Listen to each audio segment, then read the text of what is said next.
Assalamualaikum warahmatullahi wabarakatuh. Waalaikumsalam. Waalaikumsalam warahmatullahi wabarakatuh. Bismillah. Innal hamdalillah nahmaduhu wa nasta'inuhu wa nastaghfiruh wa na'udzu billahi min syururi anfusina wa min sayyiati a'malina. May yahdihillah fala mudhillalah wa may yudlil fala hadiyalah. Asyhadu an la ilaha illallah wahdahu la syarikalah wa asyhadu anna Muhammadan abduhu wa rasuluh la nabiyya ba'dah. Allahumma salli wa sallim wa barik ala nabiyyina Muhammadin wa ala alihi wa sahbihi ajma'in. Allahumma ja'alna min ahli al-Qur'an alladzina hum ahluka wa khassatuk. Allahumma ja'alna mimma yuhallilu halalah wa yuharrimu haramah wa yu'minu bimutasyabihi wa ya'malu bimuhkamih wa yatluhu haqqa tilawati ana alayli wa atrafan nahar ala al-wajhi alladhi yurdika anna. Rabbana taqabbal minna innaka antas samiul alim wa tub alaina innaka antat tawwabur rahim. Amin. Baik, alhamdulillah di hadhihi lailah, di malam ini alhamdulillah ana sangat bersyukur sekali bisa berada di momen seperti ini di mana ana ucapkan barakallahu fikunna jami'an, baik kepada Ustazah Sri maupun kepada para thalibat. Ini karena ini kali perdana ya, pertama kali bagi PBAT melaksanakan majelis pengijazahan sanad atau wisuda ya. Karena antena berarti angkatan pertama ya. Begitu saja Sri ya. Alhamdulillah. Jadi ini sebuah pencapaian lah menurut ini ya. Menurut pencapaian yang alhamdulillah patut kita syukuri ya. Alhamdulillah. Baik, alhamdulillah dari mungkin sejak setahun yang lalu ya Ustaz Sri ya. Antuna sudah bertolabul ilmi ya. Sudah menghafalkan matan Tuhfatul Atfal sebanyak 61 bait ya. Alhamdulillah sudah disetorkan secara harian atau cicilan gitu ya Ustaz Sri ya. Sudah harian, kemudian juga sudah diuji baik secara hafalan ataupun pemahaman. Alhamdulillah Antuna dinyatakan lulus. Alhamdulillah, alhamdulillah. Kita harus banyak-banyak bersyukur ya, alhamdulillah ya. Karena kenapa? Karena berdasarkan penelitian terbaru Januari 2026 oleh Kementerian Agama bersama Institut Ilmu Al-Quran Jakarta, hasilnya itu 72,25% umat Islam di Indonesia belum bisa membaca Al-Quran. Ya. Jadi 72,25%. Ini Januari 2026. Jangankan matan Tuhfatul Atfal, membaca Al-Quran saja dengan benar masih belum bisa. Berarti antuna yang ada di Zoom meeting ini telah Allah berikan karunia yang teramat besar ya. Bukan hanya bisa membaca Al-Quran, tapi juga bisa membaca Al-Quran dengan tajwidnya dan bisa menghafal serta memahami dalil kenapa ini hukum nun sukun ketemu hamzah misalkan dibacanya izhar seperti itu sudah di atas mayoritas umat Islam di Indonesia, dan itu adalah sesuatu yang perlu disyukuri. Alhamdulillah. Nah, bagaimana cara bersyukurnya? Tentu kalau kita diajarkan ini ya, bertahmid ya. Ketika kita mendapatkan nikmat tentu alhamdulillah alladzi bi ni'matihi tatimmus shalihat. Tentu nikmat. Kalau mendapat musibah kita juga alhamdulillah. Alhamdulillahi ala kulli hal. Jadi kita adalah umat yang diajarkan oleh Nabi untuk bersyukur bagaimanapun kondisinya ya. Tapi syukur itu tidak hanya cukup dengan lisan, tapi kita juga dengan perbuatan kita. Baik. Kenapa kita perlu bersyukur? Karena nikmat Al-Quran ini adalah nikmat yang sangat agung, yang sangat besar. Kita akan coba membahas di majelis ini tentang dua hal ya, tentang Al-Quran. Yang pertama, Al-Quran merupakan sebuah nikmat dengan ain ya, nikmat, bukan dengan qaf ya. Kebalikannya itu mudhaf. Baik, kita coba membahas sedikit tentang tafsir dari surat Ar-Rahman. Bismillah. Ar-Rahman memiliki tema tentang ta'dad an-ni'am, penyebutan nikmat-nikmat yang banyak oleh Allah. Jadi kalau kita belajar ilmu tafsir ya, tafsir itu ada yang berdasarkan tema. Setiap surat memiliki tema masing-masing. Al-Fatihah ada temanya, Al-Baqarah ada temanya, Ali Imran ada temanya. Tema-tema besar. Dan itu merupakan rahasia-rahasia Al-Qur'an ya. Nah, Ar-Rahman salah satunya tema yang diangkat dalam surat ini adalah tentang penyebutan nikmat. Kalau Anda bisa baca di paparan ini, ta'dadin ni'am, penyebutan nikmat. Nikmat yang disebutkan itu ada nikmat dunia, ada nikmat akhirat. Ya. Kita coba baca Ar-Rahman 'allamal Qur'an, khalaqal insan, 'allamahul bayan.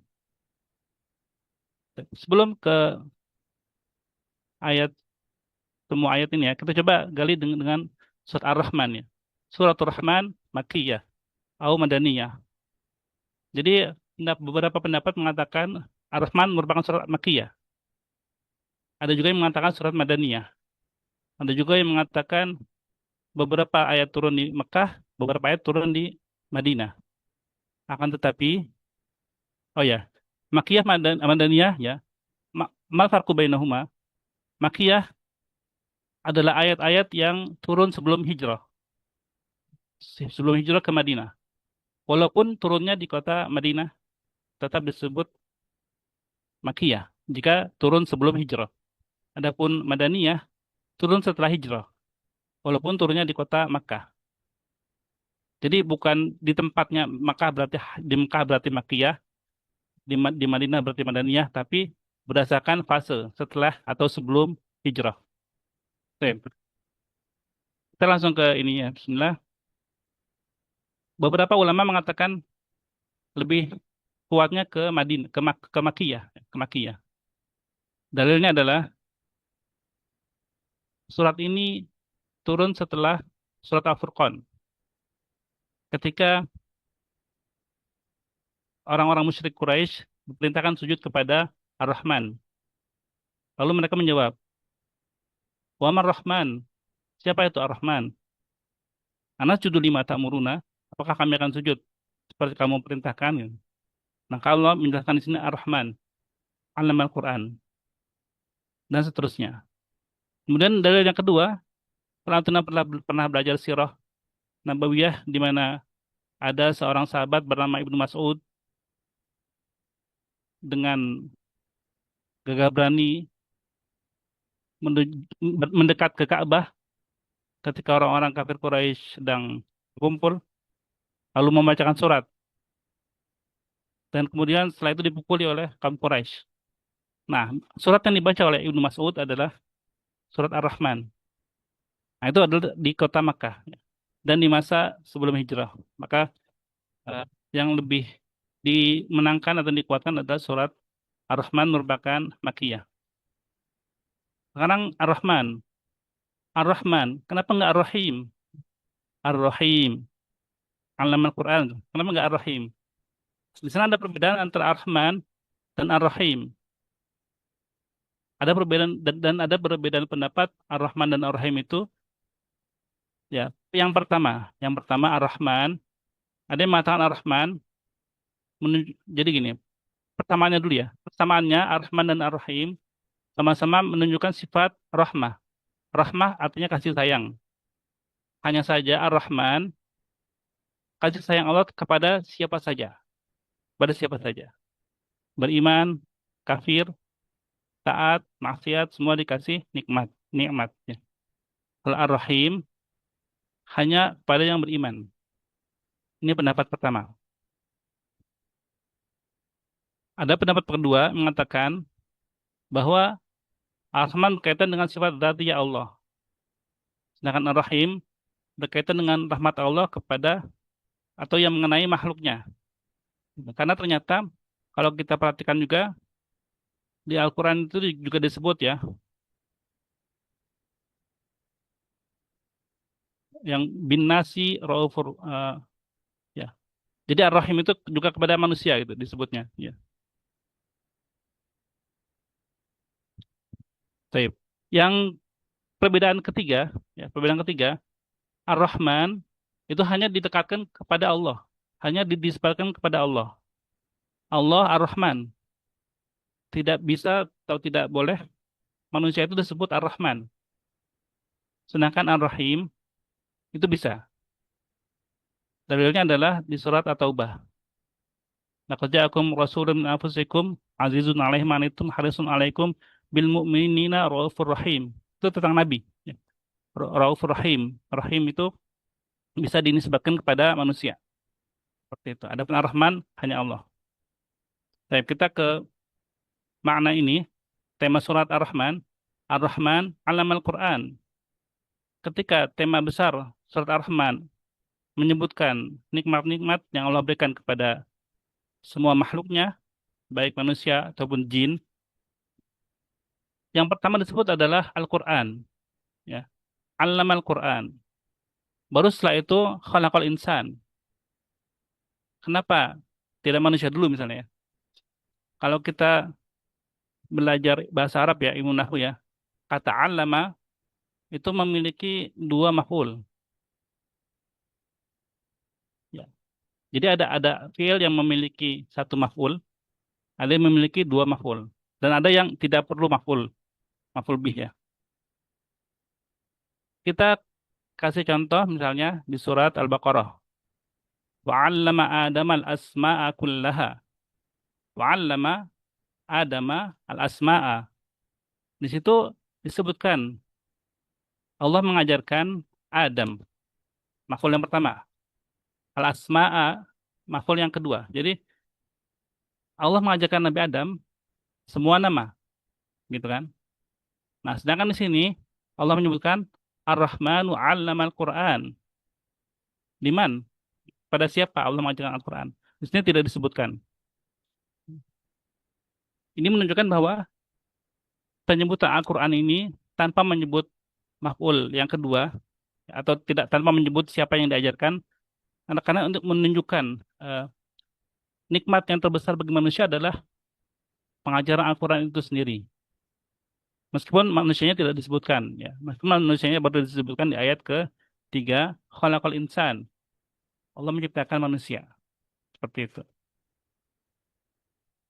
Jadi takdim atau takdim ta'limil Quran min khalqil insan. Karena dalam bahasa Arab itu ketika ada kalimat ya, kalimat kata yang paling penting, yang dianggap paling penting atau yang ingin ditekankan itu dimajukan ke depan. Dihadirkan di depan. Lebih dulu. Contoh, kita katakan iyyaka na'budu wa iyyaka nasta'in. Kita nggak bisa nggak katakan na'buduka wa nasta'inu bika misalnya. Enggak, tapi kita iyyaka, anta dulu gitu kan. Karena Allah yang lebih penting. Yang itu menunjukkan hasar ya, pembatasan. Bahwa hanya pada engkau sajalah ya Allah. Na'budu, kami menyembah. Seperti itu. Dan ini lazim ya dalam ilmu balaghah, dalam ilmu Al-Quran, ya, tafsir. Takdim sama takhir itu sangat menentukan maknanya. Seperti itu. Baik, kembali kemari. Jadi manusia Allah ciptakan, jika tanpa Al-Quran, maka nasibnya tidak akan beda sama binatang. Manusia, jika diciptakan, kemudian Allah tidak menurunkan atau tidak mengajarkan Al-Quran, maka kal an'am balhum adol, seperti itu ya. Maka Al-Quran menjadi petunjuk bagi manusia dalam hidup yang benar seperti apa. Syahrul Ramadan alladzi unzila fihi al-Quran hudal linnas wa bayyinatin minal huda wal furqan. Jadi fungsi Al-Quran itu sangat-sangat ditekankan dan itu merupakan nikmat yang sangat agung, sangat besar bagi kita semua.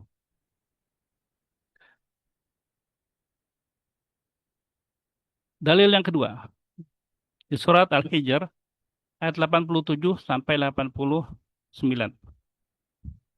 Allah mengatakan kepada nabinya yang sangat dicintainya, "Walaqad atainaka sab'an minal mathani wal Qur'anal 'azim." Sungguh kami telah memberikan kepada engkau, wahai Nabi, sab'am minal mathani, 7 yang berulang-ulang, dan Al-Quran yang agung. Taib. Anda ingin sedikit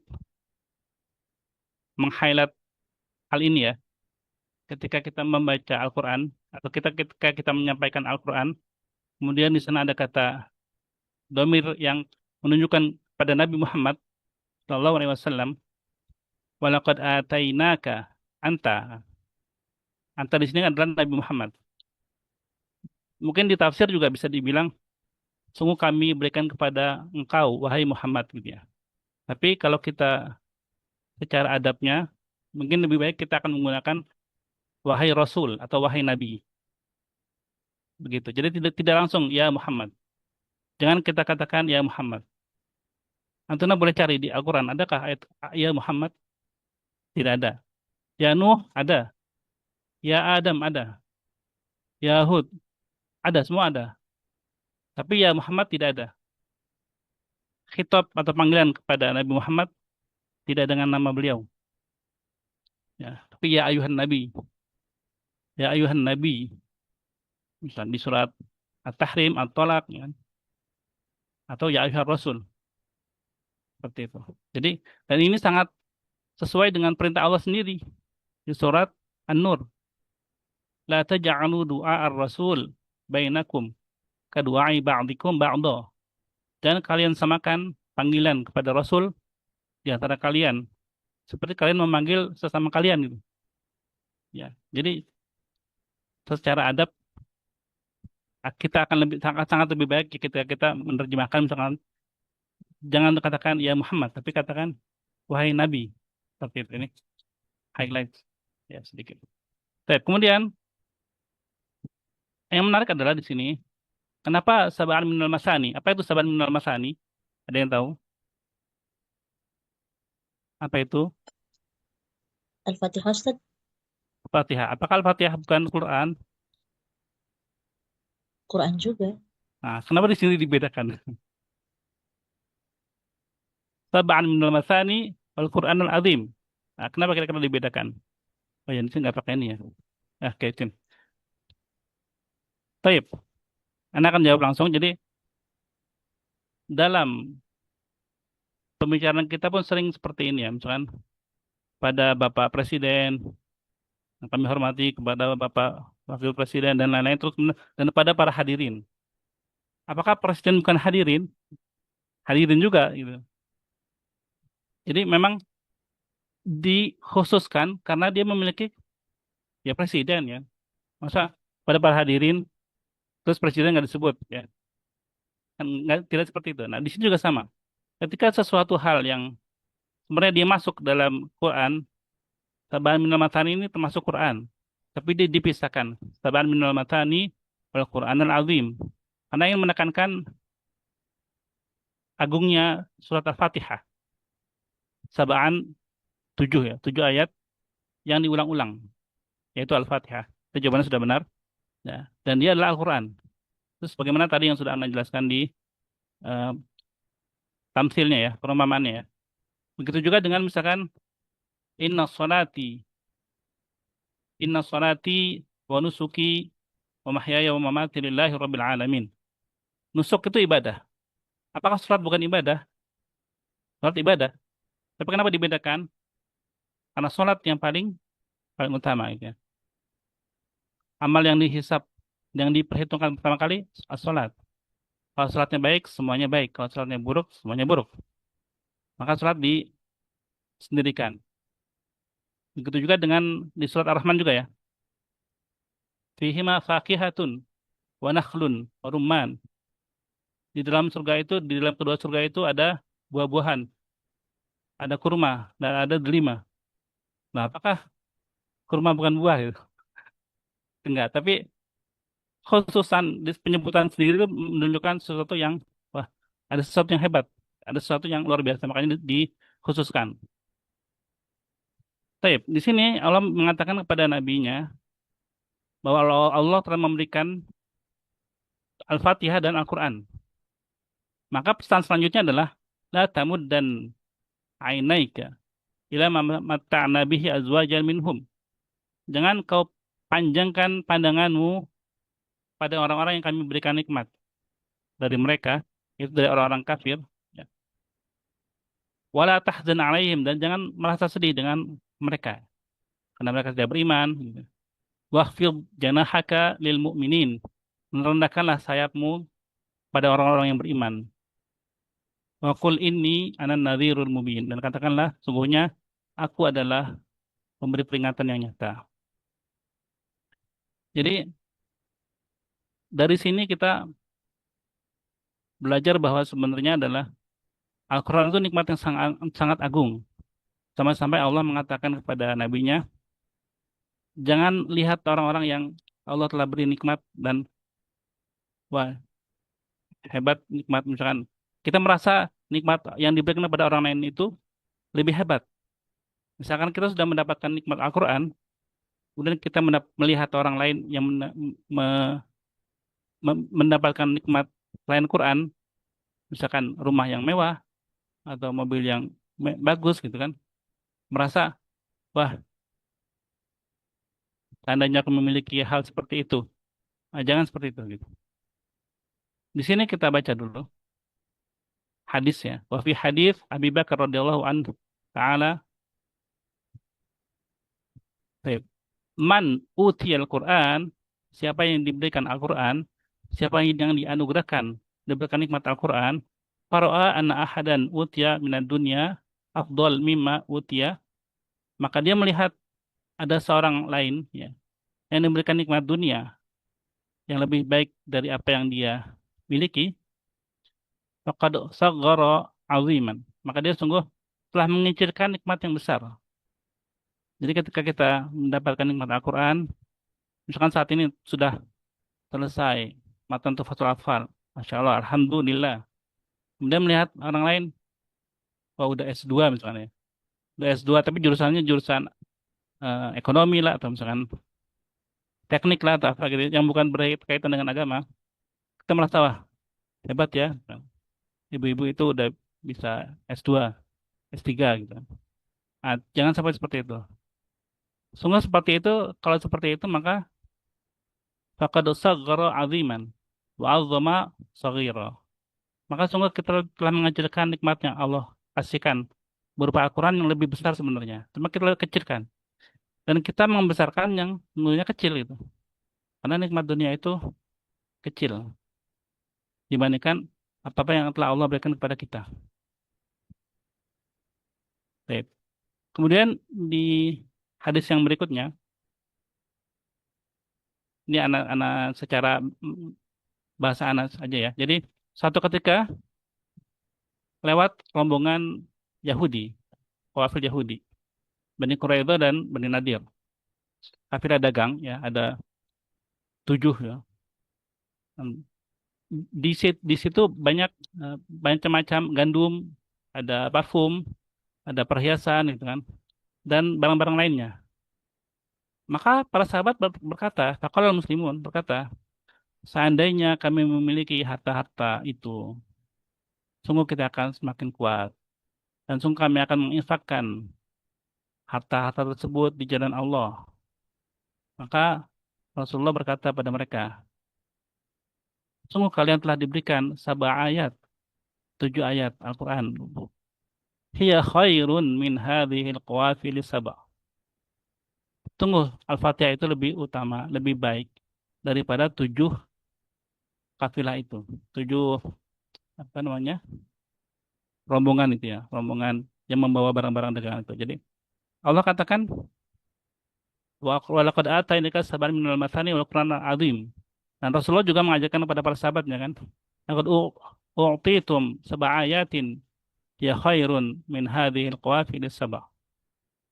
Nah, ini yang semalam belajar ya as-sab'a ya. Kenapa nggak sab'ah? Karena al-qawafil eh, jamak taksir, pokoknya muannas ya. Bukan sab'ah tapi sab'a.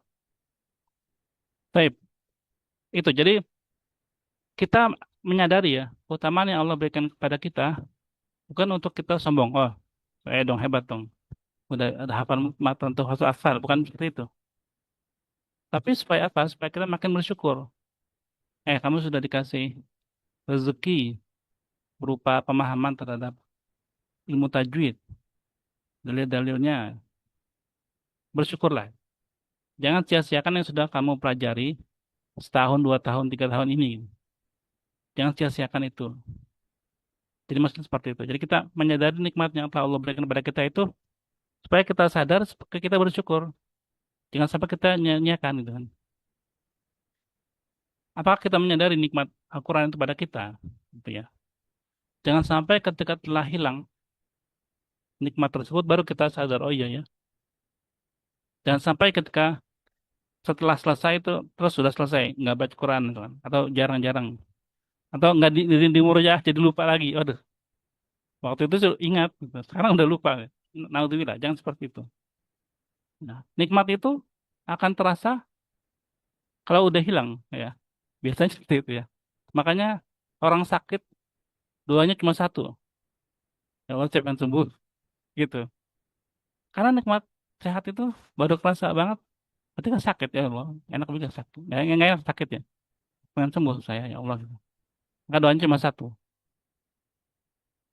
Nah, jangan sampai ketika kita merasakan nikmat ini ketika sudah hilang baru kita rasa, oh iya ya, udah nggak mau kerjaan nih.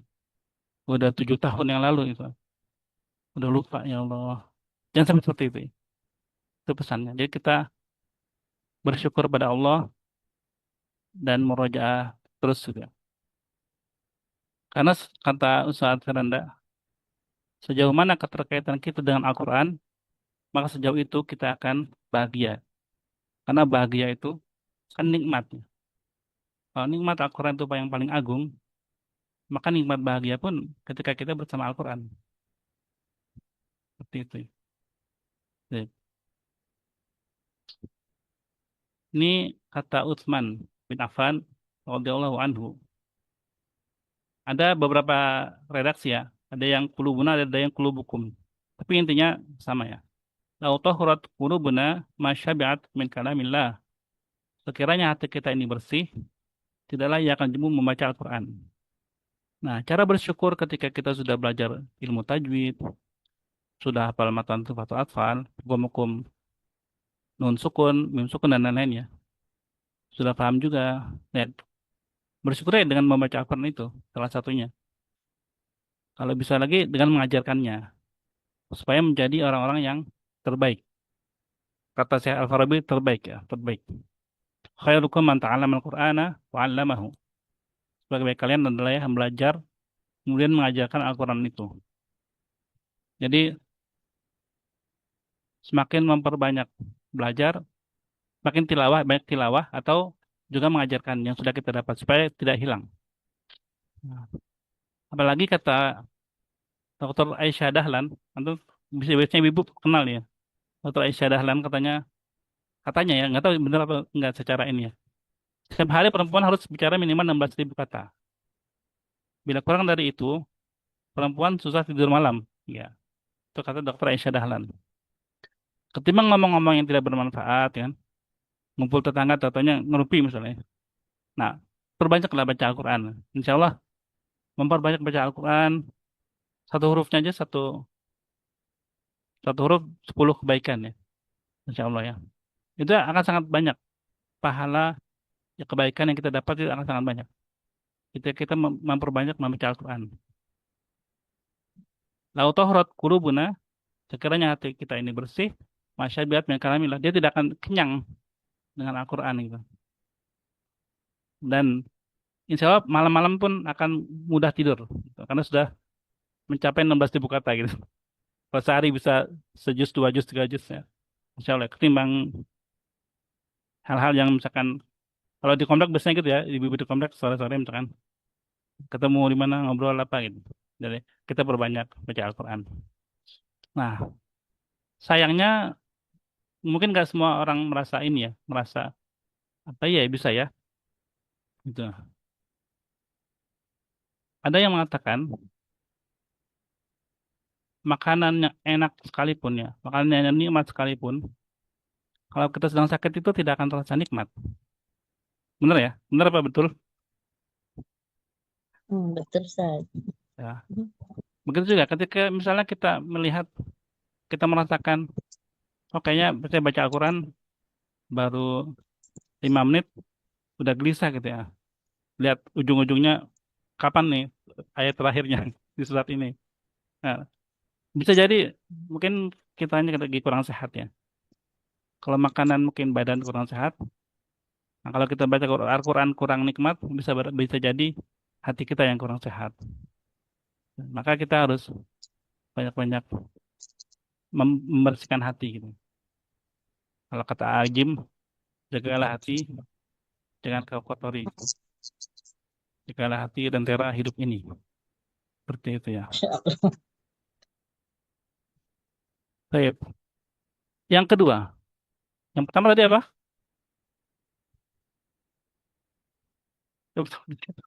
Anda cuma kasih dua doang dulu soalnya. Yang pertama tadi apa? Al-Quran adalah Sebuah nikmat Ustaz. nikmat, betul. Nikmat. Jangan sampai Anda ngomong ini karena nggak tahu ya. Yang ini yang nyimak berapa orang. Baik, insya Allah nyimak semua ya, insya Allah. Yang kedua adalah tentang kemuliaan. Kemuliaan. Pertama adalah nikmat, yang kedua adalah Al-Quran tentang kemuliaan. Siapa saja yang memersamai Al-Quran akan mulia. Oh iya. Ana kasih tafsir Ibnu Katsir. Yang sekarang tadi itu tafsir Al-Baidawi. Tafsir Ibnu Katsir. Ketika menafsirkan ayat Inna anzalnahu Qur'anan Arabian la'allakum ta'qilun. Ini ada di surat, terutama ada yang tahu? Di surat Yusuf ya.